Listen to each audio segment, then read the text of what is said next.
much of Bucor's 9.2 billion budget is earmarked for new facilities versus rehabilitation programs? Kasi po, before you answer, Mr. Chair, kasi po bumisita po ako sa CIW Mandaluyong about mga last week po. And nakita ko po, medyo malala po talaga yung itsura ng ating nung facility natin doon. And I hope, tulad nga po ng sinabi, it's good to hear from the good secretary yung sinasabi pong para po mapalapit yung ating mga PDLs po sa kanilang pamilya. I just hope na yung ano po natin, we can get a commitment from DOJ that yung mga PDLs po na yung mga pamilya po nila kasi karamihan nandito po sa Manila ay hindi po sila ma-displace in other places like Palawan. Wala sa isang nakakulong, ay parang nawawala sila ng pag-asa sa buhay.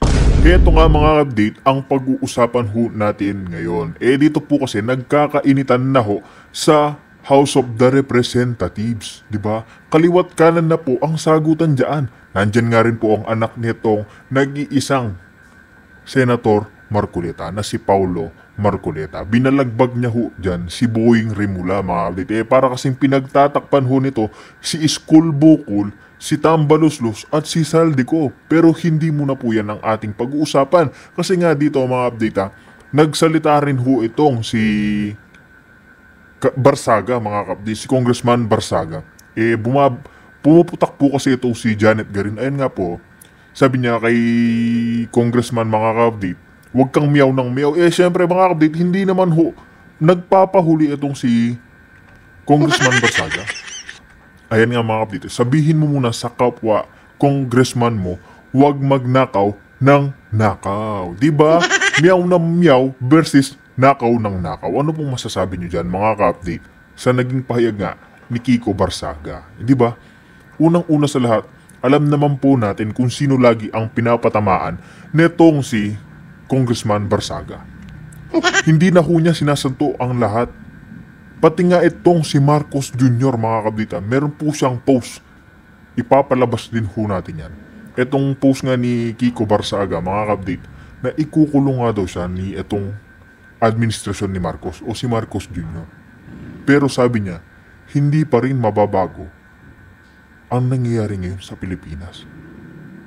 Hindi pa rin mababago na ang naglalaban ngayon ay mga Pilipino at ang Marcos administration.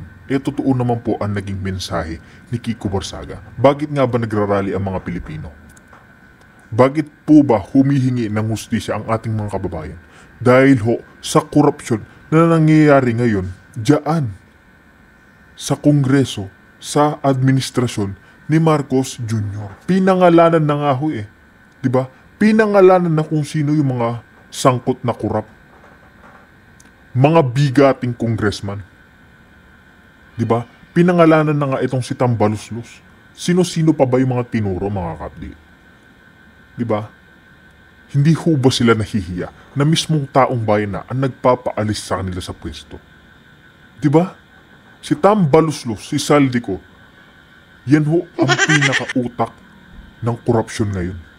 Sila ho ang muka ng korupsyon sa ating bansa. Kaya mga ka-update, pakinggan din natin itong pinagpuputak-putak nitong si Boying Rimula. Kaya simulan na ho natin. We need more jails in the country. What we need is jails that will bring many of these inmates closer to their families para meron silang bisita. Ang dalaw kasi, pag nawala sa isang nakakulong, ay parang nawawala sila ng pag-asa sa buhay. Kaya yun ang talagang gusto namin gawin. At yan po ay ilang beses ko nang hinarap sa ating mga kasama sa gobyerno, sa mga nag-aano ho ng salapi natin, nagpaplano kung paano gastusin ang salapi natin. Ngunit parang hindi narinig at hindi ho natuloy yung aming mga hinihingi na ganito. Kasi kagaya po niyan, ang Muntinlupa po, 20, yung maximum ilan na tao? 25,000. Maximum. Maximum po na ibaba na po natin ng 10,000 na lang po. 10,000 na lang ang maximum security prisoners natin. Nung umupo kami rito, 22,000 ang laman nun. talaga nag-uumapaw po ang tao sa maximum security.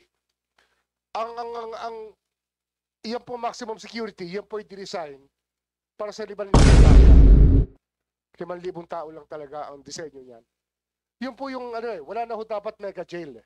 Dapat po, yan po ay naka-spread out sa buong bansa at ang laman ng bawat kulungan, prison, ay dapat 2,000 to 2,500 lang maximum. Yun po yung humane standard na sinet ng UN Office of Drugs and Crime. Ang problema, ay hindi naging priority sa infrastructure natin. At nilapit namin sa DPWH yan, sinabi namin yan, ngunit hindi po, parang wala ho sila naririnig pag ito po pinag-uusapan. Bakit ho? Kasi napaka-stricto po na standard ng building. Pag ito in-estimate natin na 3 billion ang halaga ng isang building na maglalagay ng 3,000 tao, 2,500 people, ay ilagay nyo sa ibang project yan, mabilis, tsaka tapos na. Ito po may standard na sinusunod. Siguro maliit ang kita, kaya ayaw nilang gawin. Pero sa totoo po, ito yung mga kailangan natin para tayo igalang sa buong mundo bilang a humane society. Kasi ang ating Unang-una sa lahat, Boying Rimula, paano tayo igagalak mismong Korea? Tinigil ho nila yung pagpapautang sa ating bansa. Alam niyo po ba kung bakit? Dahil nga sa korupsyon. Paano ka igagalang ng mga bansa kung alam nila yung bansang Pilipinas punot dulo ng korupsyon? Di ba? Alam nyo mga ka-update, diretsahan lang ho tayo. Kanino po ba yung hustisya? Nasaan po ba ang hustisya? Sa ating bansa mga update, yung mga hustisya wala ho sa mahihirap. Wala ho sa mahihirap. Binibigyan lang ng hustisya ng mga dambuhalang mga buhaya dyan, yung may kapangyarihan, may pera. Pag kilala ka, yan po ang may mga hustisya. Pero yung mga ating kababayang mahihirap, di ba? Meron hong matanda, example na lang ho natin to. Kasi based on a true story naman ho to. Meron pong isang matanda, kumukuha ng mangga. Alam niyo po ba yung ginawa sa matandang ito? Ikinulong ho. Yan po ba yung hustisya? Di ba? Isipin mo, para sa mangga ikukulong. Pero itong mga di na po natin mabanggit nanggigigil ho tayo Etong sila Tamba, sila Saldico, nasaan ang hustisya? Pinangalanan na ho ang mga iyan. Kaya nga ho binibigyan ng witness protection program ang mag-asawang Diskaya kasi nga kinanta niya na ho itong mga tiwali, yung mga kasabwat. Pero bakit ganun? Ayaw ho silang bigyan ng WPP. Kasi, mga ka-update baka may plano po baka may plano po ang mga matataas dyan, yung mga sinangkot nila, na alam nyo na, sila rin po kasi yung may ayaw protektahan ang mga ito. Diba, napakaganda ho ng panukala ni Senator Marcolita, isipin mo yun, bigla siyang sinibak dyan sa Blue Ribbon Committee. Kaya marami mga Pilipino ang hindi makatanggap din na nangyayari ngayon. Nasa kanya, na kay Senator Marcolita na ang susi sa korupsyon. Ang susi para mabuwag ang korupsyon ng ating bansa. Pero ano hong ginawa nila? Sinibak ho nila. Kaya para ngayon, mga ka-update, para hindi tayo mapahiya sa buong mundo, sa buong kahit saang bansa, tanggalin muna yung korupsyon. Yan muna yung pinaka pagpukusan natin. Di ba? Napakasimple lang ho yan. Napakasimple lang ho mga ka-update. Kung pagtrato sa ating mga nakakulong, is a reflection of what we are as a country. Kaya sana, kung maririnig po ng mga kasama natin, ay bigyan natin ng priority itong persons deprived of liberty. Yun po yung talagang problema Napakasimple po, ando na po lahat ng figura, ando na po lahat ng justification. Ngunit yung will na gawin yon, magkano lang ba ang kailangan kung tutuusin? Wala hong 30 billion pesos. Wala po. Budget po yan ng isang probinsya lang sa flood control In the past 6 years. Pero totoo po yun. Budget lang ho ng isang probinsya yan. Hindi pa ho yan priority. Pero kung yun po ay ginamit natin sa pagpapagawa ng kulungan na matino, yung makukulong po dahil sa flood control, masaya po sana. Pero sa ngayon, hindi po sila sasaya. Kasi talagang napakahirap po ang kalagayan ng ating mga kulungan. Salamat po. Thank you, Mr. Chair. Follow-up question lang po.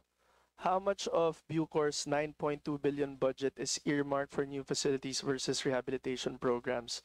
Kasi po, before you answer, Mr. Chair, kasi po bumisita po ako sa CIW Mandaluyong about mga last week po. And nakita ko po, medyo malala po talaga yung itsura ng ating nung facility natin doon.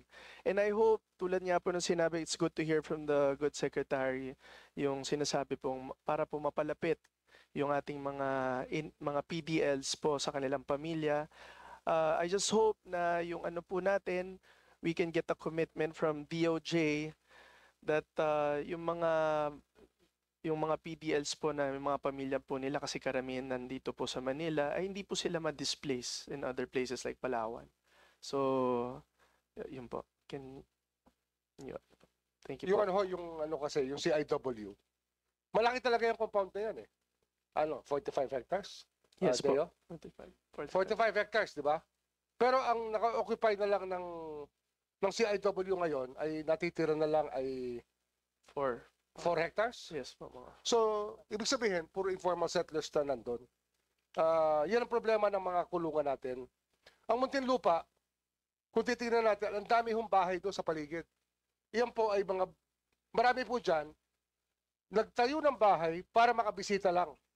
At doon na sila tumira para hindi sila malayo sa mga nakakulong. Yun po kasaysayan yan eh. Kaya nga sabi ko nga, i-reverse ho natin, ilapit na lang natin sila sa kamag-anak nila para may dalaw sila. At yun po yung aking apela sa Kongreso na sana po habang nagpaplano kayo ng amendments, habang nagpaplano kayo ng gagawin sa kwarta na gugugurin natin sa infrastructure, unahin na po natin itong humane consideration na ang PDL ay ating iayos sa tamang lugar. Para naman, sabi ko nga, ang imahe ng Pilipinas ay naroon po sa ating pagtrato sa ating mga PDL. Sana po gawin pa natin ang paraan na gawing priority ang regional jails sa buong bansa. I completely agree with that, Mr. Chair. Pero yung tanong ko po ulit, yung 9.2 billion budget for next year, is it earmarked for new facilities? How much po for new facilities? How much for rehabilitation programs? With the permission of our Secretary, Mr. Chair, for the construction of new facilities, more or less about 600 million lang po. Kayang gumawa ng mga 3 dormitories na kayang mag-absorb ng mga almost 3,000 na PDL. Pero hindi po sasapat yun, kaya talagang we have to find ways kung paano kami hindi mapabayaan and talagang kailangan namin talagang ipalis itong mga properties namin, lalong-lalo na sa Palawan. So, and then of course, nakikipag-coordinate po kami sa NCIP. Ang NCIP po ay mayroon po raw silang 1.4 million hectares and they are willing to give us 1,000 hectares per region. Ang kapalit lang nga po is pag i-enhance na po yung skills ng mga PDL, tutulungan po yung mga katutubo i-enhance din ang kanilang skills at lalagyan din po sila ng mga karsada para kasi po yung mga lupa nila nakatiwangwang ma-develop din. Medyo malaki pong endeavor ito pero pagtutulong-tulungan po namin. Mr. Chair, just for comment on our PDLs.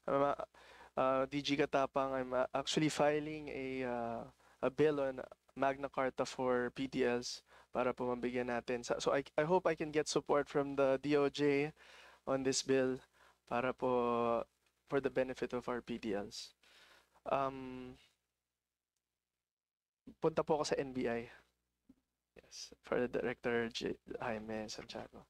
So the NBI's crime detection and investigation program faces a major cut, mainly in capital outlays from 1.9 billion to 1.337 billion. how will this reduction affect ongoing modernization of crime labs, records, and cybercrime investigation capacity?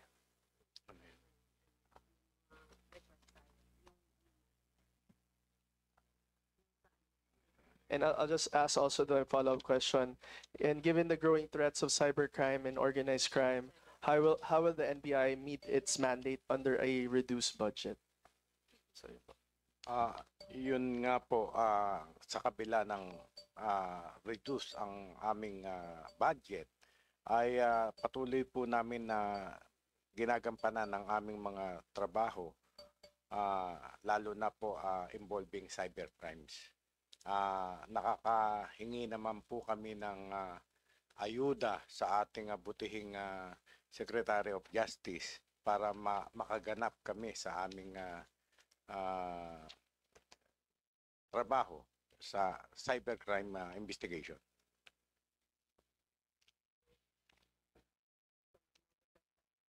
So paano po, again, yung question ko po, how will it affect yung ongoing modernization of crime labs po?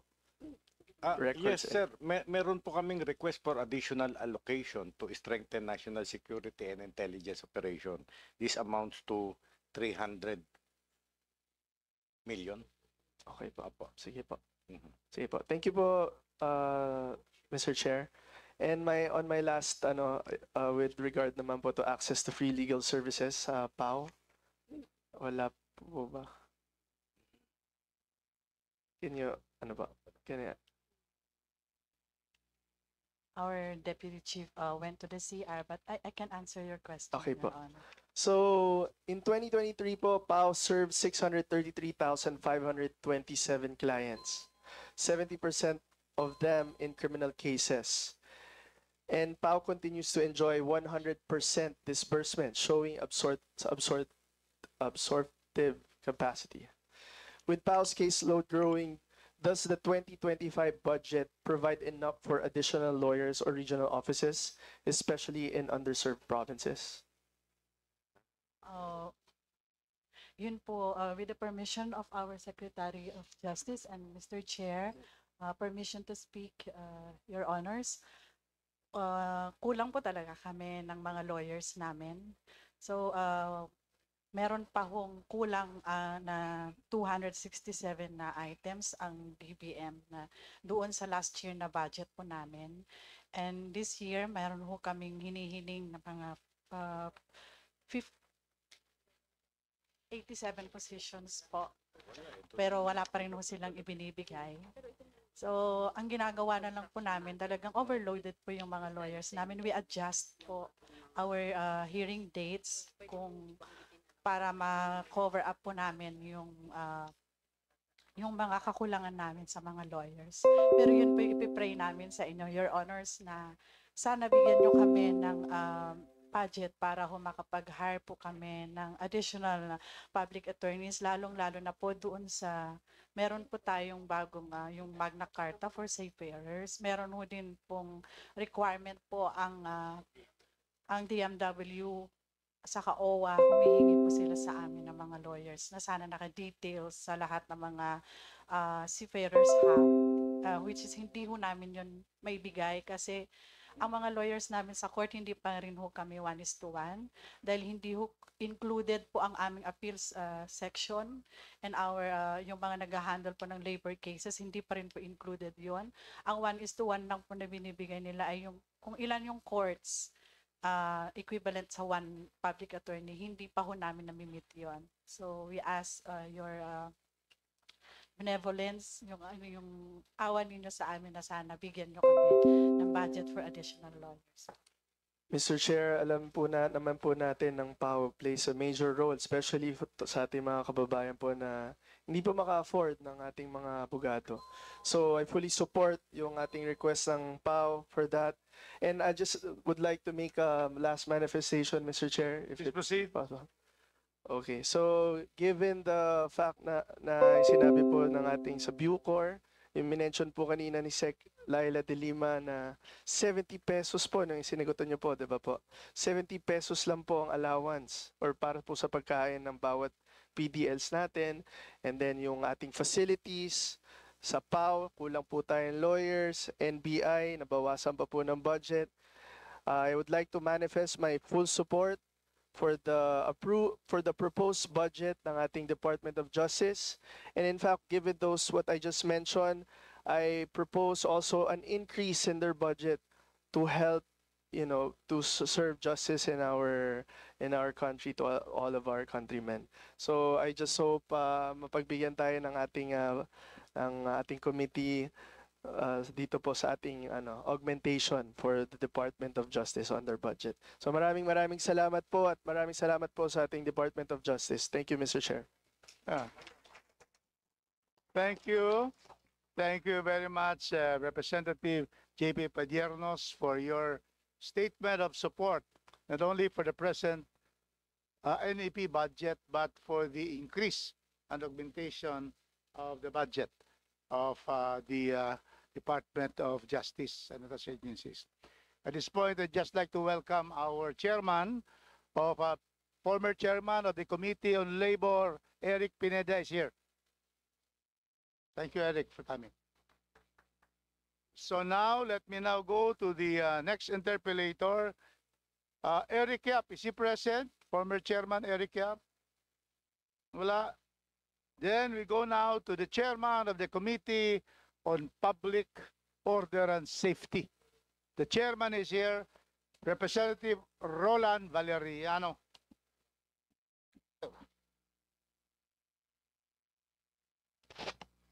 Good afternoon, Mr. Chair. Good afternoon, DOJ family, especially to Secretary Remulla.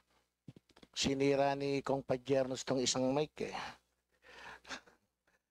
First of all, I would like to congratulate Secretary Remulla and the DOJ family for a job well done. Alam ko na for the past 3 years, you're fighting hardened criminal. So, congratulations po. At during my first term as congressman, malaki yung natutunan ko kay Secretary Remulla. Seatmate ko siya before eh. So, tinitignan ko lang po yung budget ng DOJ, especially dito sa anti-trafficking in persons, enforcement, competition, enforcement. Anybody can answer siguro, what is the function or the primary function of this agency? Ito rin ba yung Interagency Council Against Trafficking? With the permission of the chair. Sige po. Yes, Your Honor, tama po kayo. Ito po yung Interagency Council Against Trafficking or yung tinatawag natin na IACAT. Ang tungkulin po ng DOJ under IACAT ay magsilbing chairperson ng IACAT na isang council na may mga 28 na member agencies, no? Kasama dito ang mga 25 na ibang government agencies at 3 NGO.